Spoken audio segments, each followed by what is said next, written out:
All right, good afternoon, everyone. So, how prepared are you on your 2025 sales and marketing planning? Just go ahead on a scale 1 to 5. 5 is you are super prepared. 1 is you haven't given it much thought. Well, Yeah. it's funny, just before we dive into it, Andrew, I know we're still waiting for people to jump on. The webinar hasn't started yet. I've got a prediction about 2025. I think I think the first quarter of 2025 is going to be the best first quarter that we've seen in the last 3 years. Yeah. And I don't think it has anything to do with the market necessarily picking up. Rather, I think we've all kind of realized like the market that we're getting into now, a lot of the uncertainty has now become certainty. A lot of kind of the stress and anxiety around what's going to happen with the housing market has kind of subsided. And Yep. I think for most people in this industry, uh, we have every year feels like we've ended with like it felt like it was just man, like how much worse can it get? And I feel like a lot of people I talk to, a lot of the experts in the space are like, we're now on this sort of upward trajectory. So it is, in my opinion, I think there should be so much excitement and so much enthusiasm around the first 90 days of this year. So anything we can do to help you get prepared, we're all in to make you guys successful today. Jimmy, I would just double down on that and say that when I'm having coaching conversations, we're already starting to see a lot more conversations, a little pick up there. And it seems like what's happening is folks have accepted the marketplace for what it is, and they're moving into making the decision that suits their future. And Hmm. to me, that's where I think it becomes absolutely paramount as a real estate professional that you become the catalyst of those conversations so that they look to you when they're seeking guidance and they're fleshing through, should I, shouldn't I, could I, how does it look if I do this? I think right now Hmm. it's going to be a critical opportunity to have as many of those conversations that are going to tee up your first quarter as humanly possible right now. Yeah. And one last thing, Andrew, before you set everything up here for today's session, because we're going to have a lot of fun today. Yeah. Jason, echo the point you just said. The FHFA, which I didn't even know existed as an agency, has this fantastic report that talks about how many people that did not sell due to interest rate lock-ins. And the number they estimated between 22 and 24 was close to 1.8 million households in the US.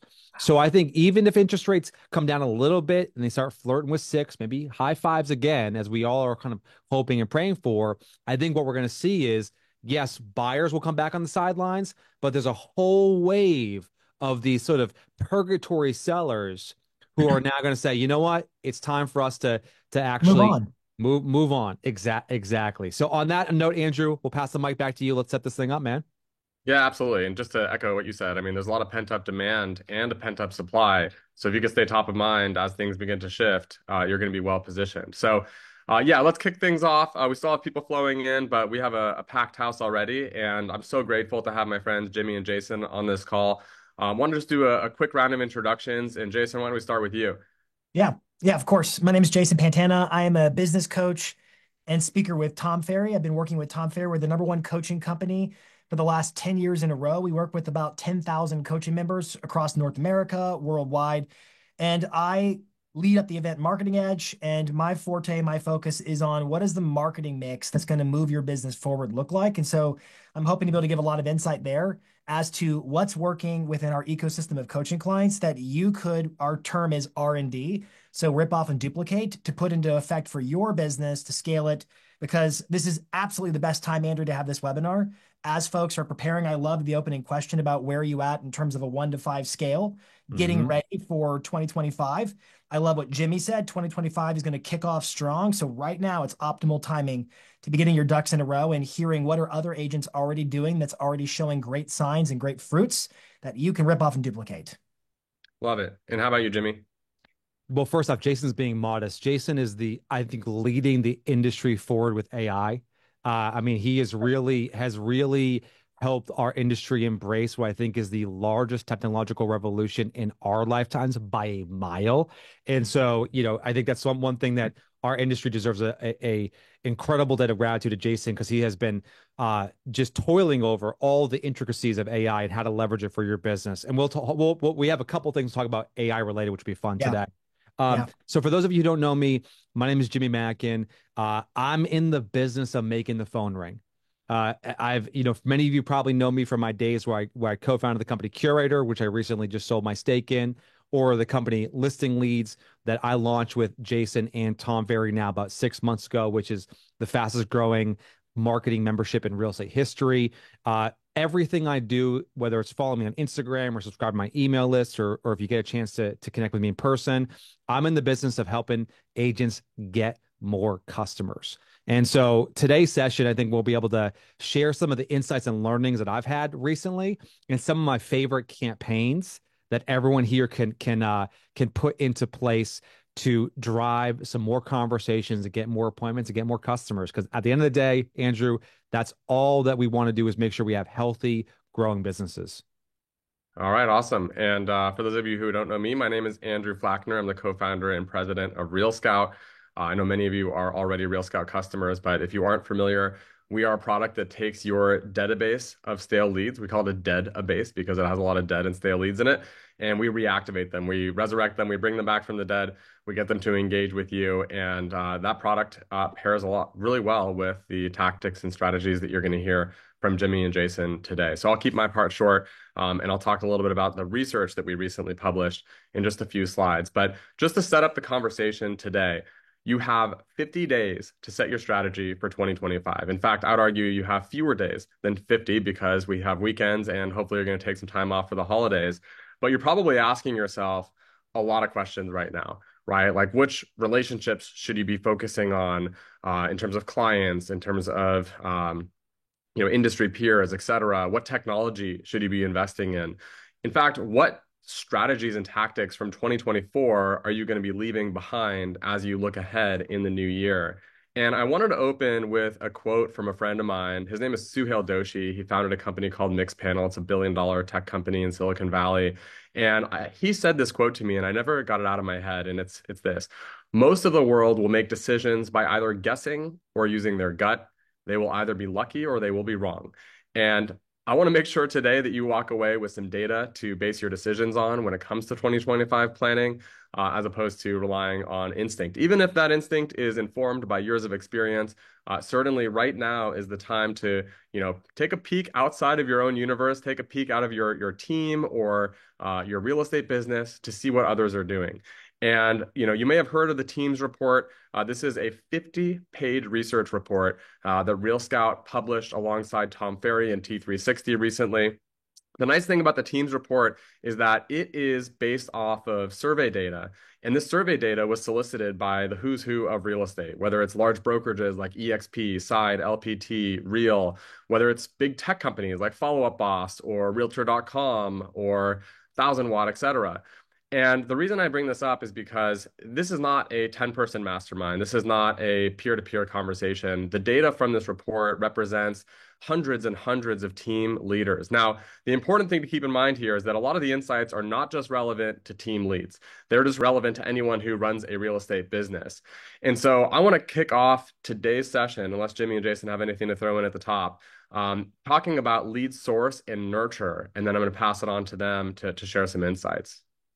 Yeah, Andrew, just as it relates to this report, is this report publicly available now for everyone to download? Yes, good question. So if you do want access to the Teams report, just go to theteamsreport.com. And in order to get access to the full 50-page report, you have to be a team leader who fills out the survey. It's basically a pay-to-play, but it doesn't cost any money. It just takes some of your time, contribute to the research, and you can get the full report. If you are not a team leader, not a problem at all. If you go to theteamsreport.com, there's a secondary call to action where you can just download the 14-page preview and you can get a lot of insights that'll probably help you grow your business. Cool. Yeah, I just dropped the link in the chat for everybody. Thank you, Alice. Shout out to Alice who's managing the chat for us. We got a link there to that. So anyone who wants to download the report can do that. Love it. Fantastic. So let's get into some of the data. And this is going to take a little bit of participation. So light up the chat box. When it comes to lead source, I want you to put into the chat box, what percentage of your closed business in 2024 came from sphere of influence and referral? Now, keep in mind, I'm asking closed business. Don't tell me what percentage of your leads that you generated, but actual closings, bottom line results, what percentage came from sphere of influence? All right, we got lots of 90s, 100%. All right, so I would say my unscientific read of the chat, I think median is probably around 90%, 80% of business is coming from sphere of influence. And that reflects pretty nicely the results that we saw from the teams report. So we asked these team leads to respond with where is the majority of your business coming from, your closings coming from. And you can just see that SOI is by far the most important lead source. And it doesn't matter if you're a big team, it doesn't matter if you're a small team. In fact, I'm sure it doesn't matter if you're an individual agent or a brokerage. That is where the business is coming from. In fact, 3 times more often did respondents say that it was sphere of influence compared to the next category of paid leads and paid referrals. Now, that may not be surprising to you, but what was surprising to me is just how unprepared these respondents were when it comes to nurturing their leads. In fact, 60% of respondents said they have either a basic lead nurture system in place or they have no system at all. And if you ask them what tools they use, I don't know if this surprises any of you, but the MLS is the category leader when it comes to how agents are sending listings to clients. And that, of course, is a problem because the MLS leaves a lot to be desired when it comes to consumer search experience. And so, something I was talking about with Tom on his recent podcast is you probably don't have a lead generation problem, you have a lead nurture problem. And there's ways that you can shake deals loose from your database. So the first thing I was going to say is I do see some variance in the comments. And again, unscientific approach. Some of you have more reliance on your sphere, your database for referrals. Others have less. I definitely agree with it's a lead nurture problem. I think that stems from, for a lot of folks, they don't know how to stay in touch with past clients. They have a transactional mindset versus a relational mindset, and they don't know how to maintain that relationship and to continually offer value. I'm certainly looking forward to a dialogue today about how do you stay in touch at a macro level in your marketing long-term in a way that positions you as the ideal agent of choice to win and reap all the harvest of those referrals, that repeat business. So I see most of the folks are very, I don't want to say dependent on it. It's just if you look at a lot of research, for example, the National Association of Realtors research, it says that about 2/3 of all listings in America were the result of repeat referral business. However, there are some competing studies that I think are interesting to look at. Zillow has a recent study. 1000 Watt has some recent studies, and they talk about some more up and coming encroaching trends. Like we're seeing a lot more sellers are finding their agents online through reading reviews and transaction histories. And so I'm hoping we can get into it today about, hey, where do you position yourself? How are you positioning yourself to win the business from referrals? How are you positioning yourself to get found online and win that business? But I definitely agree with the sentiment. This is all about nurture. How are you going to be in relationship long-term in a way that demonstrates your worthiness for future hire? Yeah, Jason, just to expand on that for a brief second before we get into some strategies. There's a way to think about your database. Jason and I talk about this a lot. There's a way to think about your database differently than the way you probably are today. I know you're doing this. Yeah. Right? Because your database is not just the people who are in your CRM. Your database really is the people who follow you on Instagram, subscribe to you on YouTube, who are in your CRM, who are the ones in your farm getting your postcards. And Jason and I always refer to this kind of as your audience. And we live in an attention economy. And so if we're not getting in front of our audience through these multiple channels as often as we should with value, then they're going to hire somebody else. And we've seen, Jason and I've seen data on this. Andrew, I'm sure you can back this up. For every deal you get in your database, you're typically losing 3 to 4 to your competition. Yeah. I mean, that should scare everybody on this call to realize, yes, I feel like I'm a reformed advertising guy, right? I have to repent because I, used to generate a lot of leads for a lot of people. And the reality is that does work for a certain type of call it agent, an agent who is a machine on the phone, who can dial for dollars, who can make 7, 8, 9, 10 attempts. Those types of agents thrive in those environments. The customer acquisition cost, we didn't prepare for that, is going in one direction. The second thing is that, and this is kind of the hidden tax that we all pay, is that when I started in this industry now 14 years ago, the cost to run Facebook ads was incredibly cheap. I mean, it was like we get Jason, you remember this? We get seller leads for 30 cents a seller lead. The cost has been across Google and across Meta has been systematically going up over time. And so when you have this world where the cost to acquire a lead is increasing and the effort to convert that lead is also increasing, it begins to crush your margins as an organization. So what that means is, yeah, Anthony, we used to, Anthony Malfronte, shout out to Anthony Malfronte, Tampa, Florida. We used to call him the golden age of Facebook advertising, Anthony. You remember that. When that becomes the case, when your customer acquisition costs rise, the strategy is simple. Find cheaper ways to acquire customers, which is why Andrew has put this, so much effort into saying, hey, your database is likely one of those channels you've got to look at. You may know where I'm going with this, but I gave a talk at Tom Ferry event a couple of weeks ago, and while I was backstage, Tom was talking about margin compression in the industry, and he talked about how if you own a bakery and you sell cookies, you want to have a variety, right? You want to have the white chocolate macadamia, and you want to have the chocolate chip cookie. But what you may not realize is that you really want to sell a lot of sugar cookies. And the reason why is that sugar cookies are all margin, right? They are basically just sugar and they taste like it. This wouldn't be good for Jimmy. I think he's gluten intolerant. But the idea is that you want to sell a lot of sugar cookies, and that's what we're going to talk about today. So I think that there are some teams on the call today and some agents that do actually a lot of business buying leads, whether it's from a portal or otherwise, and that's okay. But certainly if you could be selling some sugar cookies, which are the sphere of influence deals that are hiding in your pipeline and in your audience, as Jimmy was saying, you're just going to be bringing a lot more to your bottom line, and you're going to be able to grow more profitably. So with that, I want to pass it off to Jimmy and Jason to talk about some strategies that you can bake into your strategy, bake into your plan, not only for 2025, but even start building pipeline for the balance of this year. Yeah, love it, Jason. I'm gonna set you up on this one. I want you to come over the top here and help us out here. So Andrew, I'm gonna drop a link in the chat right now. Do me a favor, I'll send it to you directly. The video I'm about to share with you has 128,000 views. This is an update for my buddy Ken Pozak, the Orlando Reel, and it's basically talking about a new road that they're developing and the impact it's going to have on traffic. Now, Jason, Ken text me. I know you know where I'm going with this. Ken text me. What is mind-blowing about this video? It's probably 35 seconds long.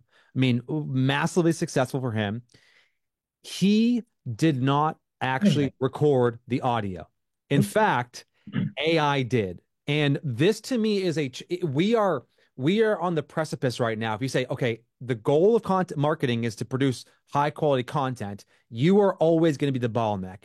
What AI is going to enable us to do in 25 that wasn't possible in 24 or was kind of barely possible in 24, certainly on 23, is it's going to allow us to scale quality content. So what Ken has done is has a very simple B-roll. He has a script that his team likely wrote. They use his voice because he's done a lot of videos, and they posted this on their channel. 128,000 views, 2,000 likes. This is a fantastic way to, again, get the attention of the audience he's trying to sell to. So, Jason, the question is, how can someone do this? Because I know a lot of people who are watching right now want to leverage video, but don't want to get in front of the camera, and maybe don't even want to have to spend the time to record a whole clip on, something happening in their area. Yeah. So first and foremost, this goes back to Andrew's question too. What are the tactics to nurture your database? The answer is, my first answer would be video. Naturally, it's video. There is no marketing medium on this planet like video to convey that sense of, I know you, I like you, I trust you. And when you think about what does it mean to nurture your database, and I want to use Jimmy's definition of a database, a broader definition. It's an audience. It's your followers on social. It's your geographic farm. It's the contacts in your CRM. It's the people who know you and you know them, so to speak, on some level. It's all about leveraging video right now. But I think, Jimmy, what you brought up is a really valid point, because social media has become incredibly competitive. The feeds are clogged. You're competing against algorithms that are designed to show people content they find to be incredibly interesting. So Ken's video, I want to point out a couple of details about Ken's videos that I think lead to his massive success. Just for the record, Ken is already over 400 sales year to date. Most of his sales are the result of his marketing through video. It's YouTube, it's Instagram, and so forth. They're absolutely on fire in Orlando right now through video. The video that was just showed that Jimmy shared from Ken was created with 11 Labs. So the AI that's used to synthesize your voice is called 11 Labs. It's the number 11 spelled out Labs. All you do is record a sample, and then the AI will synthesize your voice. And you can then feed it whatever script you want, and it reads punctuation the way a musician reads music. And so Mm. the exclamation points, the all caps, the spaces, the line breaks, you can basically tune it the way you want it to sound, and it will sound like Ken and emphasize the points you want through 11 Labs, and they just drop it over top of their video. Now Hmm. they did obviously have a lot of great B-roll. Ken does have a videographer on his team. There is somebody going out to film that content because Ken made the decision to invest in his content strategy. And it's Yep. been incredibly lucrative. But the second thing I want to point out about Ken's content strategy is it is perfectly optimized for today's algorithm. Now, what Hmm. is the algorithm? The algorithm decides who sees your content. And what's going to be alarming to you is Instagram in particular and Facebook have shifted their strategies to try to compete with their nemesis, TikTok. And TikTok does not show you content from the accounts you follow per se. It Hmm. shows you content that it thinks you're going to be interested in. So I want us to Yeah. think about the impact of that. Historically, when you post on Facebook or Instagram, it's been your assumption that, oh, my followers will see what I post. You have no assurances that your followers will see what you post anymore. And in fact, recent reports came back that right now, when you scroll through your main feed on Instagram, the home feed, Hmm. where theoretically you're supposed to see what your friends and your people you follow post, 50% of what we see in that main feed right now is AI suggested content, meaning it's Mm. put there based upon what the app thinks we're interested in. So Yeah. here was Ken's observation and grand experiment. Understanding the algorithm was going to put in front of people what it was they were interested in. Ken thought, well, what if we made content that was so hyper local that the only people who stood any chance of caring even one bit about what we post would have to be locals. And so if you look at Yeah. Ken's feed, you're going to see video after video after video, whether AI generated or not. That is Hmm. all about what you were talking about. This new area is going to become this development. They're changing this bypass to go here until then. And it's all about local information. Now, I want to Yeah. stack one more study on top of this, if you're tracking with me. Because if you look at Ken's analytics and you see where is he getting his reach, that was 128,000 views on that one video. But here's Yep. the deal about that one video. If you look at his analytics, most of the views are concentrated geographically in Central Florida, where Hmm. it's one thing to get 128,000 views from here, there, and far away, but that's just going to be evaporating like a vapor. It's not real, tangible views that convert into meaningful customer relationships. But if you create content that is so hyper local that only locals would care about it, they're going to be Hmm. optimized to see it because the app knows what they're interested in. So the algorithm is working for you if you feed it the right content. It picks up what you put down. Now, the Hmm. extra note I wanted to share is, and then I'll stop and if I need to clarify anything I can. Um, uh, Salesforce. I was like, what's the name of that giant CRM? Salesforce just did a big study and they were asking the question, what makes people share content on platforms like Instagram? And they Yep. found there are three factors that make content shareable. They all start with the letter E. You might write this down. People share content that is entertaining. Well, Hmm. naturally, think about what you share. It's entertaining. But entertaining is not something all of us are born with. We're not all hilarious necessarily. So let's move to the second E. People share content that allows them to express themselves. So I Hmm. might share a piece with you that says something about me. That's really hard to grasp at. Like, what do I do with that strategically? I don't know what's going to make you feel like you expressed yourself or not. So as a content creator, I'm like, I don't know what to do with that. But the third E is where all the opportunity is. It's education. People share Hmm. content that is informative and educational. So if you take the idea of what Ken is doing, it's local focused content, but it's informational content.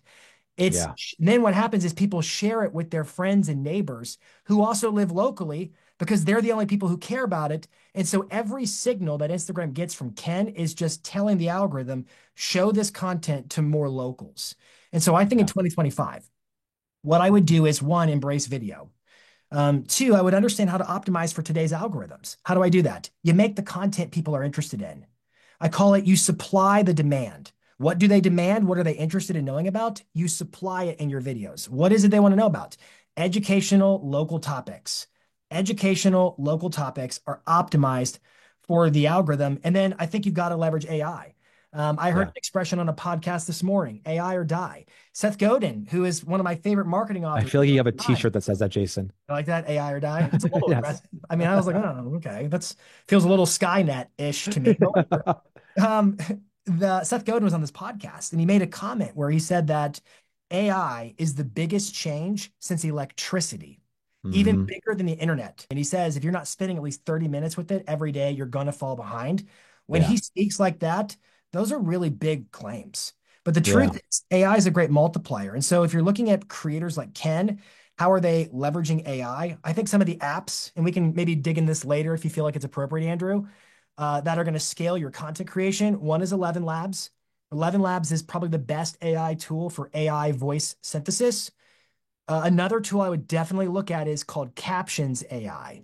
It's a mobile Hmm. app called Captions AI, and it's most known for those dynamic subtitles where you see the color changing subtitles on Reels. But Yeah. the feature I think is most worthy of talking about is the eye contact correction. So you can read a teleprompter script. So think about it. You have ChatGPT, write the video script. It's perfect for understanding the algorithm. It creates curiosity. It's got a strong opening hook. You read it using the teleprompter on your phone, but now you're not looking at the camera. Well, Captions AI can come back after the fact and just move your eyeballs. It can Yeah. study every single frame of the video. And then it can figure Yep. out what do your eyes look like when you smile? What does it look like when you're sad, when you're whatever your face looks like? And there's a natural adjustment of your eyes. And so when you think about how AI can speed things up, you can make better videos and a ton more videos that are going to prime the algorithm. So I would think like an investment in AI to scale your marketing is a smart move going into 2025. So Couple. Jason, for people who might be feeling a little intimidated by AI in general, like what is the tip of the spear? Like what is the use case for AI in video creation that you think is the most approachable? Yeah. So I will make you aware, I do teach a program. If you are interested in going deep on AI, it kicks off in December. It's called AI Marketing Academy. If you just go to my Instagram, Jason Pantana, and click my link, you're going to see a link there. Or you can go to Tom Ferry's website and you can sign up. It is limited seating. It's 4 weeks, 8 sessions, virtual. That goes from very beginner all the way to very advanced on the leveraging of AI to scale and multiply specifically your marketing. Now, Hmm. for today's purposes, where would I say you begin? You need to use a tool like ChatGPT, whether it's ChatGPT or Tom AI or maybe it's Gemini or maybe it's Anthropic Claude. You need one of those tools to help you really assist you in writing. Hmm. My pick is typically ChatGPT. It's the most commercialized at this point, and it's very useful. So ChatGPT, you need a video tool to help you video. The two tools I recommend the most are Captions AI, which I already told you about, and CapCut. Now, CapCut is not exclusively an AI tool, but it has lots of AI features in it because let's be honest, when you're making videos, the post-production of editing videos is an absolute time suck for you. And you're far Yeah. too busy to be doing things that an AI can do rapidly, like removing backgrounds, like adding the captions, like adding different effects, transitions, and so forth. You Yeah. can really shorten the learning curve and shorten the time spent on edits with tools like CapCut. I think that in general, people, hopefully the people on this call are using ChatGPT or something like it. When it comes to video creation, I think video creation is already kind of intimidating, putting yourself out there like that. So anything that makes it a little bit more approachable, a little bit more automated, or make it look a little bit more polished can ease that on ramp. One Yeah. tool I should add, by the way, sorry, Andrew, to cut in, is Descript. So Descript solves a major problem with videos. Editing videos where you line up the playhead and you cut, and it's just absolutely tedious. We were not made to try to edit videos as people. But what Descript does is it automatically transcribes your video. So whatever words you say, it puts Yeah. those words in a document. And so if you edit the document, for example, I can cut and paste, and I can move one sentence further down the document. I can delete or backspace a word. And whatever edits I make to the document, it automatically uses AI to apply those changes to the video itself. So instead of editing a video, I just edit a document and it's free up until a certain point. CapCut's like 10 bucks a month. Captions AI is the same. That's the other benefit of AI. It's incredibly cost effective. These tools are like less than Netflix, and yet they can Hmm. make you a lot more money than Netflix unless you were an early investor. Couple quick follow-on points there, Jason, because I'm making a list here for everybody. 11 Labs, just rapid fires out. 11 Labs is for creating audio using your own voice, right? Yes. Okay. Yes. Only audio. 11 Labs for audio creation. ChatGPT, obviously, for scripting. Perplexity for research. Yes. CapCut is what's the one sentence on CapCut? Video editing. Video editing. Same with the script. Yeah, Descript has a special feature. I call it text transcription editing. So it's a Okay. special feature that it offers. Captions is our Captions eyeballs. AI is the eye contact. And like you got HeyGen out there right now, where not only can I clone my own audio, I can actually clone my entire likeness and have somebody else doing videos for me completely who isn't me. And that Are comes we with actually talking to Jason right now, or is this Hey Gen Jason? so I I have happen to found think those. Jimmy. I happen to think those are still a little uncanny, but they will I get do there. too, and I'm very hard to clone. I've noticed because I've actually cloned myself, and it doesn't ever quite get it right because my head bobs a lot, and it's like, Well, hey, I'm Jason, and it's a little too animated Well, to even we know be. that you're inimitable. I want to keep things moving though, because for those of you who are just joining us, we looked at some research that Real Scout published, and all three of us are making the case for generating more transactions, more opportunities from your sphere of influence, or as Jimmy expanded that definition, your audience, right? The people who follow you, the people who know you, like you, and trust you. And one of the things that I like about the content that Jimmy shares with his audience is that a lot of it is done for you, right? He writes scripts and dialogues and templates that you can use in social media and text messages, etc. And I know that earlier today on social media, Jimmy, you were teasing a script that is helping people generate listing opportunities, listing presentations. So, Yeah. do you mind if we segue there? Because I'd love to get that out to the group here. Yeah, totally. Two quick things real quick. I'm gonna drop in the chat right now. I think for the strategy number one is there's a category of videos that is you don't have to be the person on camera and you can use AI to be the voice. It could be your voice. The second one I just dropped for you is a market update that has no voice, that has, I think, over 1 million views right now on Ken's channel. So I want everyone to start thinking about and exploring to use video and the new creative ways that we can do. So just I want to call that out. The second thing is someone asked earlier, Jason, when you mentioned Seth Godin, they wished that one of us would wear those big Seth Godin glasses. And I just want to go on the record. If I wear glasses, I look like Rachel Maddow. So I will not be putting on glasses. That's not going to happen. All right. So the script. One thing that I love to do with marketing is I like to take what's happening in the news and translate it into a way to start a conversation. And so I'll look at anything and everything. And I mentioned earlier Perplexity, I'll use that as a research tool. I'll look at anything and everything I can to say, okay, here's something that happened. Maybe it's like I saw a report by CNBC that said, 40% of all Americans have no mortgage, or, I saw a report recently that said the average home buyer today is 54 years old. I think that's that maybe 54, 52 years old. So I'll look for these kind of like newsworthy or noteworthy data points. I'll say, okay, or there's an event, and then we get, how can we take that information and then translate that into a simple way to start a conversation? And I'll give you an example of the one that's working right now. So this script here is a script that every single person, even if you're in Canada right now, my guy Dean, if you're every person should be using this script. And here's the script. It says, "Hey Tom, a lot of my clients have been holding off on their real estate plans until after the election. Now that it's over, I wanted to reach back out to you, see if you would be helpful to discuss your real estate plans. Look forward to hearing from you." And so I had a guy on Instagram hit me up who booked 2 listing appointments. He sent this to 75 people in his database, 2 listing appointments. And the person goes, "It's so funny you reached out. We're actually just thinking about it." And so when I think about this idea of nurturing your database, you can use, the suite of fantastic tools that can automate a lot of this, like Real Scout, obviously.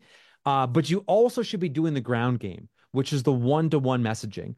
And so what I would say here is, if I was an agent like now listening, and if I was in Canada, by the way, I would say, now that the American or the US election is over, right? I just add a little twist, but this is a script that I would be using right now, even if your customers didn't tell you that they were waiting until the election was over. I would just use this as a conversation starter. Now, the reason this works is for two very specific reasons. Number one, you're injecting into the script this social proof element, which is a lot of my clients. So I'm not just reaching out to Jason or to Andrew. I'm reaching out to everyone because I think everyone was kind of holding off. And the second thing that we're doing here is that that last little line is so small and subtle, but so important, which is I'm looking forward to hearing from you. And I'm just framing that in the context where I'm like, I'm looking forward to having a conversation with you. And those two little twists are what make a script like this so effective. So my advice for everyone who's tuning in right now is this would be something, Jason, I would send this to 50 people, maybe 100 people in my SOI, and any cold lead that's been ghosting you, okay, which is like all leads, but like anyone's been ghosting you, send this script to them to hopefully start a few more conversations. And Jimmy, the time is now. Like that, like right now is the moment to take action on that and get Yeah. create conversations. Your scripts are absolutely the best scripts I've seen anywhere in our industry when it comes to how do I spark a real listing-based conversation right now, whether it's an Instagram story, whether it's a postcard, whether it's a text message like that, or a voicemail script. Kudos to you, Hmm. man. There's nobody better at coming up with these calls to action. Well, Jason, I think the thing that I would say, I was doing the math on this. I've now written this year over 100 emails. I've written probably 70 phone scripts and text scripts, and Yep. obviously designed dozens of postcards and Instagram stories. And the one thing that I would say is it, like we know this to be true when it comes to sales, the 80% of the conversions happen after the fifth attempt. And so the reason why people don't follow up isn't because they're lazy. It isn't because they're busy, even though these are excuses or stories we might tell ourselves. It's because we just don't want to bother people. None of us want to be annoying. None of us want to be pushy. None of us want to be overly aggressive. And so what we always have to do is thinking about ways to say, how can we say, hey, this thing just happened, or I just read this thing, or I just saw this thing and I thought of you, which is the reason why I'm reaching out to ask you this really easy to answer question. And I'll give you another example of this. If I were to, let's say, one tactic that we're a huge fan of, and Andrew, you should talk about CMAs here in a second. But one thing that we're really a big fan of is this idea of doing what my buddy Jimmy Burgess says is the unsolicited CMA. And so let's say, as an example, and I would, by the way, I would 1000% challenge myself, my team. I develop a peer group to say, listen, can we do 100 CMAs for our SOI between now and the end of the year? If you do that, you're going to have an epic Q1. So the idea behind this is normally you just do a CMA for a client who didn't ask for it. You just do unsolicited. Yep. Hey, Jason, I wanted to reach out because it's the end of the year and I'm updating all my clients on how much equity they've gained, they've lost this past year. Here's a link to a report that gives you all the information. I'm going to give you a call later today to talk about the details, right? Super simple script. But then what I would do in addition to that is I would start working in public. And now we're going to turn on kind of cheat code. Now what I might do is I might pull up my phone and record an Instagram reel or maybe have AI do it for me, Jason. And I'd say, hey, I actually just did a CMA for my client, Jason. They bought the house 5 years ago. Their home value has increased 145%. In fact, in the last 3 months, they've actually gained $35,000. If it's been a while since you got your report from a professional agent, comment below and I'll get you all the details. Just script can clean up all the uhs and ums and whatever. Yeah. Yeah. I would record that reel. I'd post that reel on TikTok. I'd post it on Instagram. I'd post it on YouTube. Then I would do an Instagram story, same thing. Just did a report for Jason and have a poll there. Then I would send an email out to my database and say, I just did this report for Jason. If it's been a while since you got your report, let me know. And then all of a sudden, I'm in this kind of motion where I'm marketing the work I'm doing. I'm working in public, as people in Silicon Valley would say. So Yeah. I would say, Jason, that just to put a finer point on that, Andrew, like this is the type of work that you can do that gets conversations going, which is so mission critical to your success. Well, I think it also elevates the profession. It elevates people's perception of you. I mean, when you're using that script, what I think about is that's how my financial planner, my financial advisor talks to me when they talk about like when equity analysis or looking at the year ahead. How do you want to think about the assets you own? And I Yeah. think we owe it to our industry, we owe it to our businesses to elevate the experience that we give to consumers. I think that there are a few people in the chat who are asking about, well, hey, can I use like HomeBot as a replacement for an unsolicited CMA? And I think the answer is actually No, but there's an asterisk. And I'm curious if you would agree with me on this. I think that there is something really important about preparing a professional analysis for someone's property. And it's a different level of effort and they feel that. However, I think that you can pair a automated home value alert with this approach. So, Yeah. Jimmy coined this idea of a ZMA, right? Instead of a CMA, just take a screenshot of somebody's Zestimate and ideally the amount of equity that they've gained over a certain period of time and write a script that says, hey, you're going to love this. I was just on Zillow earlier today checking out your home. Since you bought this home 2 years ago, you have $100,000 of equity. What do you think? And Hmm. there's so many different versions of this script that Jimmy has written. One addition to this script that I think can be helpful, especially because we have hundreds of Real Scout customers on this call, is you can follow it up with, okay, great. Do you want to keep tabs on what homes are selling for in your neighborhood? Do you want to keep tabs of how your home's value is changing? And the way I think about it is the ZMA text is the hook, right? That's how you're going to hook somebody's attention, how you're going to grab them. But what is the line, right? How do you keep them on the line? Because you may not be doing a ZMA text every single month for everyone in your Sure. database, but the ZMA text and then pair that with a home value alert. Obviously, Real Scout does a great job at this, but there's other tools out there as well. So pick a tool. But I would say, this could be a 1-2 punch for your, retention Andrew, and conversion. Andrew, that is brilliant. And your metaphor is so spot on that it is the line because it address like again, the ZMA is an unbelievable hook, but then getting them to kind of stay in the loop. And what I also love about the strategy is it's much more noble. It's sophisticated. You're not saying, "Hey, do you want to sell your house? How about now? You want to sell it now? Do you want to sell it now? How about now?" You're not doing that sort of approach. Instead, you're just keeping them informed about their home's equity. And what I Hmm. tell my coaching clients all the time is, it's not your decision when somebody decides to sell their property. It's ultimately Hmm. their decision, but they're going to make that decision based upon whatever information they've come across. And so the real challenge is who's the source of information? Because whoever Yeah. is the source of information becomes the go-to person to give counsel and to facilitate that process. And so when I talk to real estate agents who feel what Jimmy described, that sense of reluctance to keep reaching out because I don't want to be a broken record that's always trying to push you into making a decision you don't want to make.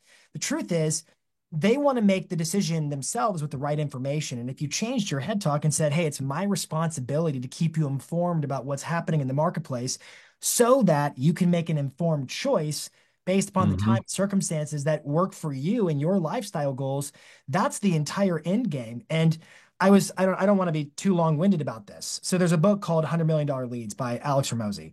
Yeah. And in that book, he talks about a lead magnet. And he says a lead magnet is ultimately a narrow offer that reveals a broader problem. And so he gives the Hmm. example of you go to a bar and what do they have sitting up on the countertop? They have pretzels. The pretzels are the lead magnet. You take the pretzels, they address an immediate problem of hunger, they curb the hunger, but they create a bigger problem of thirst. And so they Hmm. lead to the fulfillment of the final offer, which is to serve drinks. When you think about real estate, home equity is the pretzels of lead magnets. And here's why. Because you ask somebody, do you want to find out what your home is worth, what it's gained in the last 12 months throughout 2024, like my other clients did? The only way they can do anything with the information they learn is if they decide to move forward and sell. You're not making them sell. You're simply giving them information that they now have, and they're going to make, back to your original point, Andrew, a decision with. Yeah. I hope I just think it's brilliant, guys. Really good stuff. Yeah, just two more scripts on the same topic here, which is I think you're crazy if you don't do this. Like right now, one of the things that I would be doing, talk about your database. One of the things you have to realize is that everybody you know knows somebody who's looking to make a move. And we just need to have the right message to get them to make the introduction.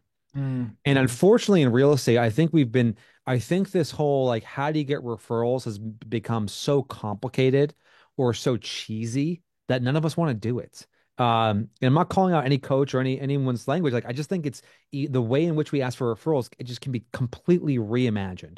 And so I had the opportunity to write a book called Exactly What to Say for Real Estate Agents. I think we have now sold over 250,000 copies, partnered with Chris Smith and Phil Jones. And one of the things that Phil Jones taught me was the importance of asking easy to answer open-ended questions. And so one thing that I would do right now, if I was an agent, is every single day in your market, there are maybe a couple homes, maybe a couple dozen homes that are hitting the market. Every month, maybe 50 or 100. There's going to be a good deal maybe even a great deal. And you can look at, if you're trying to identify what that deal is, you probably instinctively know as an agent, but also you can look at like the deal that has the most saves on Zillow or the most views on Redfin or it's a hot home, right? As an example. So when a home hits the market, what I would do is I'd reach out to Andrew. Hey, Andrew, I came across what I think is the very best deal in Bedford, New Hampshire. It has A, it has B, it has C. I know that you know everyone in this, in our town. Who do you think we should share this with? Yeah. And like so I'm planting that really simple, like, hey Andrew, I know you know somebody. And you're like, now you start thinking, oh yeah, like who do I know? And I guarantee you know of somebody in your network who's looking to make a move. And then when they say, actually, in fact, yeah, I've got this other person, go, great. Would you mind sending an introduction? I'll take it from there. And so what I would be doing if I was an agent is I would absolutely be taking the best listings that are hitting the market, not my own, but like the best listings or your own if you have good listing, and I would be using that as a means of getting my SOI to refer me to people. And that is a cheat code right now. I cannot tell you how many people I've coaches tactic who are using it to take their SOI of a couple hundred people and turn it into 1,000 people. So that's number one. Number two, Andrew, is I always like this idea of using a time frame to ask a simple question. You mentioned a financial advisor. Financial advisors ask really good questions. And so, Jason, how many days are left in 2025 or 24? There's 50. 365 How days many left in days are left 25. this year? 50? Thank you, Diana. Well, we're going to go with Diana in the chat. Shout out to Diana. We're going to get your free Real Scout t-shirt. 49 days left in the year. Okay. So this is the exact script I would send. Okay. Assuming Diana's right. Okay. Fact check Diana. Okay. We're putting a lot of faith on you, Diana. I'm going to chat GPT it while you're talking. You talk. Okay. Ask if it's including today because I've embarrassed myself that way. So I'd say, hey, Diana, there are less than 50 days left in 2024. Have you decided to make your move soon, or are you thinking 2025 might be a better time? Can you guys all see that script?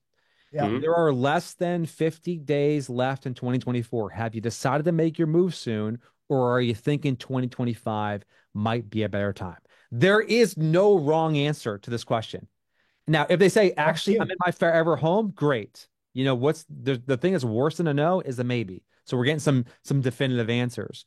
But it's using time as the reason I'm reaching out and then asking a very simple, easy to answer question.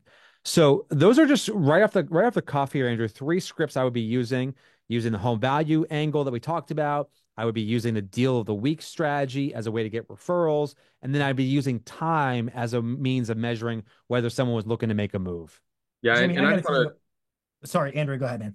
well, I just wanted to kind of these are really good strategies because ultimately the thing that I'm so passionate about is helping agents and teams resurrect deals from their database. And the reason why people have a database is because these consumers, people in your audience, people in your network, they have questions about real estate every single day. They want to know what their home is worth. They want to see what their neighbor's house just sold for. They want to see what listings are in the market they're curious about. And they're getting those questions answered. They're just not going to you. And they're certainly not going to your website. They're not searching on your IDX. They are going elsewhere. And so, what I love about these hooks and the line strategy is that if you can be the one to stay top of mind and bring a really professional persona to these consumers, you're just going to be the one that they pick up the phone when they have a referral or when they have a need to buy or sell. Yeah. We got a question in the chat here from Kristen, which I think is a great question. How often do we text so it's not annoying our SOI? Let me share my screen real quick. This is it, by the way, talk about cheat codes. If you're not doing this, if you're not doing this strategy, I think you're just missing out on a mountain of opportunity. When you log into Facebook, you are probably going to be consumed by the feed, right? The feed, the ads, right? This is kind of where we're all focused. The most important link on Facebook is this. I got 617 people who are online right now. So, Kristen, I would be hitting my SOI, on a regular basis, every maybe month or 2 months, just checking in with them with these different scripts, maybe every quarter. But then I'm expanding the definition of my SOI. I'm using my SOI to grow my SOI, and then I'm using my social media following to also engage these folks in different ways. So if someone's online, if I send a message to Mark Davidson, to Ross Hardy, to Tim, like they're going to respond instantly. I know they are because the green light bulb is on, so they get a notification, and now we're in a conversation. Now let me give some stats on this because it's important to share this insight. And by the way, Facebook is still king. I mean, amongst people we want to attract, Facebook is this like boring giant hiding in plain sight. I know everyone wants to talk about TikTok, but like the vast majority of people who own houses are on Facebook and Instagram. Let me come back for a second though. We launched this program called the 100K and 100 Day program. We have now put in 4 cohorts of people through that program. We have generated tens of billions of dollars in closed volume. The one learning that we had is if you have 11 real estate related conversations, you will get a listing. And so that can be via a Real Scout automated email, which gets someone to raise their hand. That can be via a Instagram video that is produced by the 12 different AI tools Jason just gave us that gets someone to comment and then you slide in their DMs. Or it can be from a text script that I just gave you to someone who's in your database or actively online social media. It doesn't make a difference.